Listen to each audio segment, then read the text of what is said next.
Hello everyone and welcome to Kingdoms. Now, I got rid of the time-lapse building in favor of showing you around after I'm done building. Now, and to just update you as well. Now, one of the first things you might notice if you've been following the series, is that I have a new texture pack. I decided to start using this new one I found, as I wanted a more, trying to find more of a medieval type texture pack.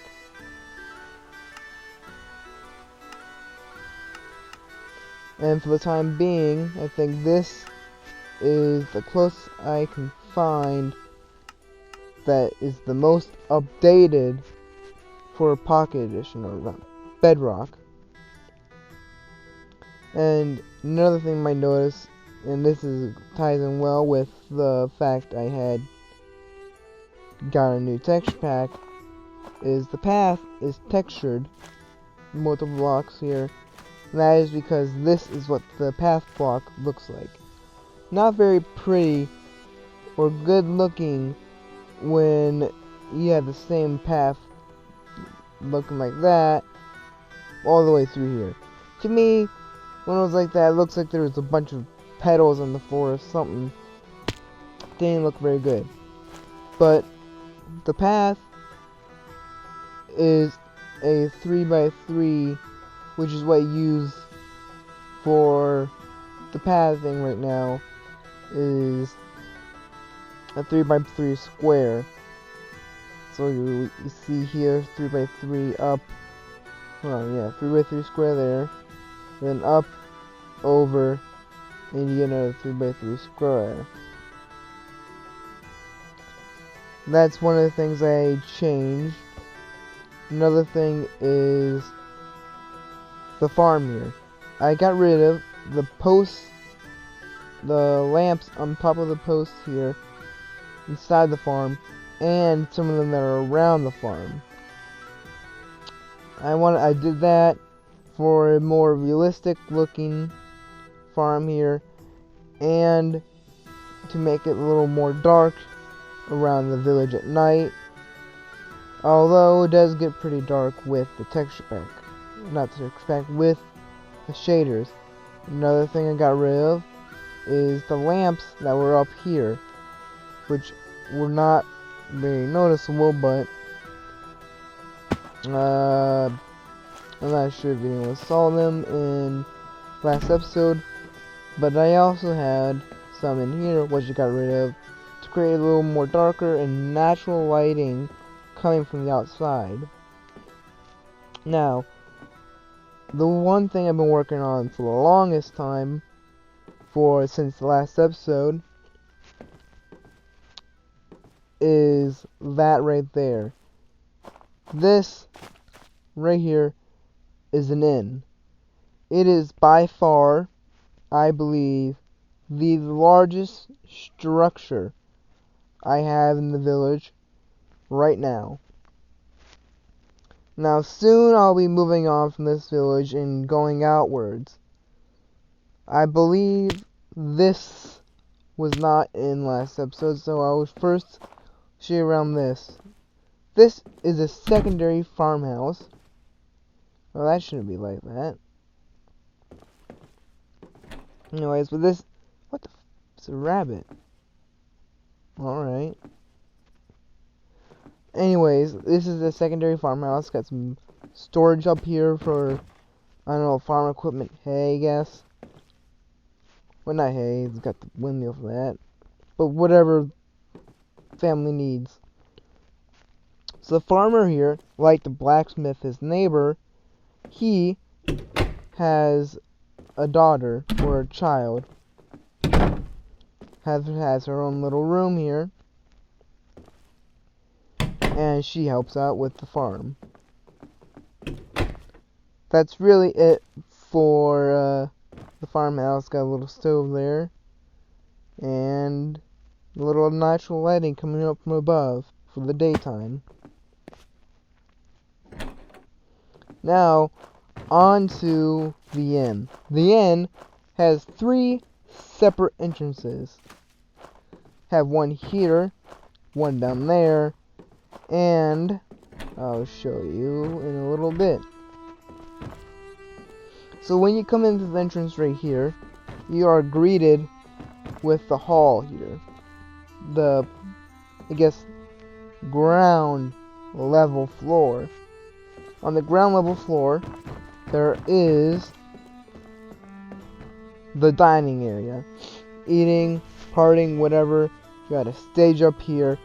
Big, no, well, I'm not going to say stained glass windows, but big windows that happen to be just stained glass windows for the game.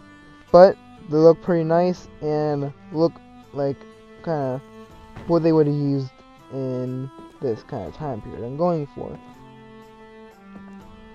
Have a big carpet here, as here I had a bit of an open space I did not know what to do with, so I just plopped down a big old black carpet here.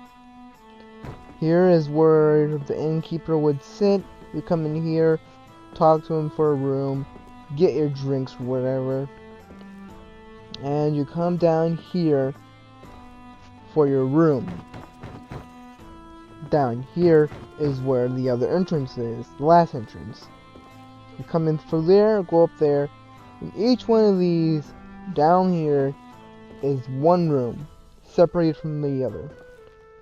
But first, go in here where all the ale and wine and beer or whatever they're drinking up there, all down here and stored. Ooh,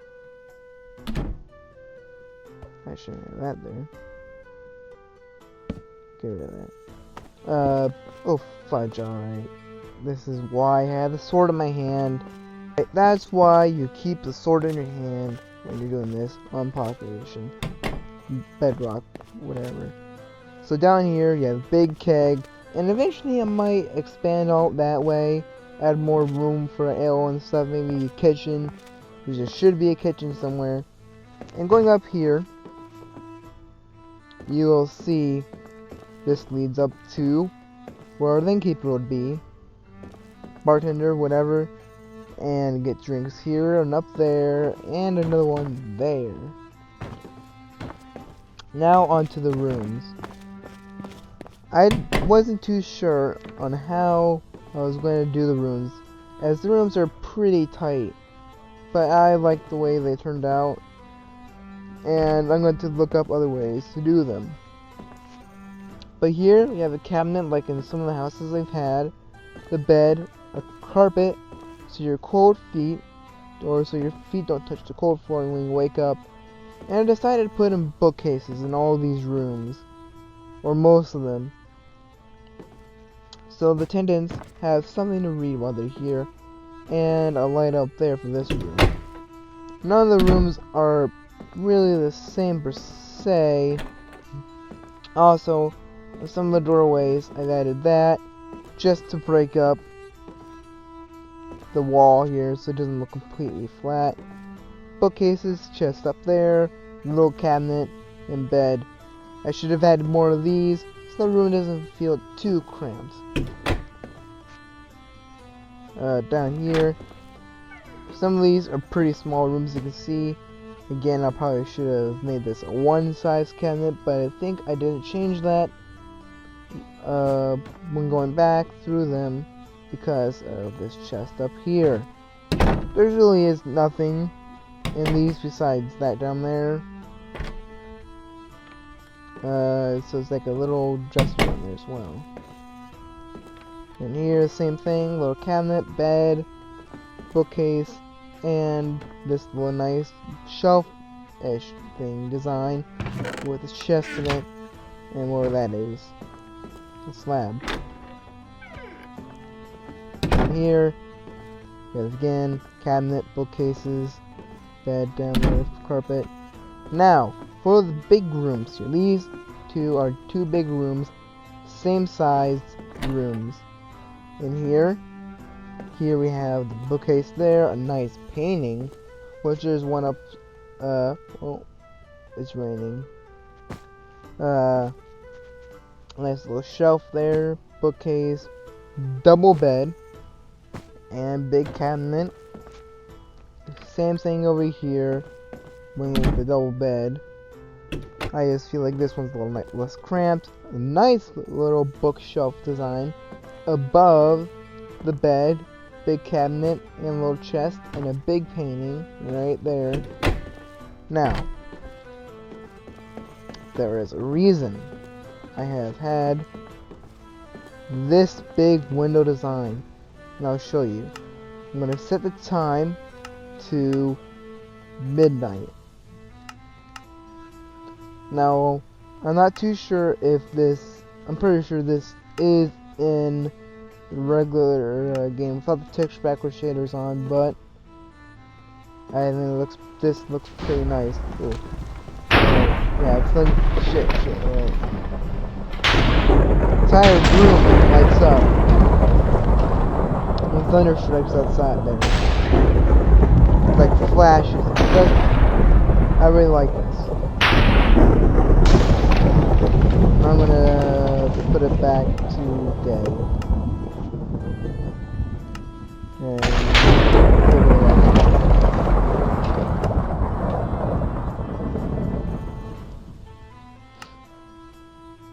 no. Alright. Fix the floor because I'm an idiot and keep not having the sword in my hand.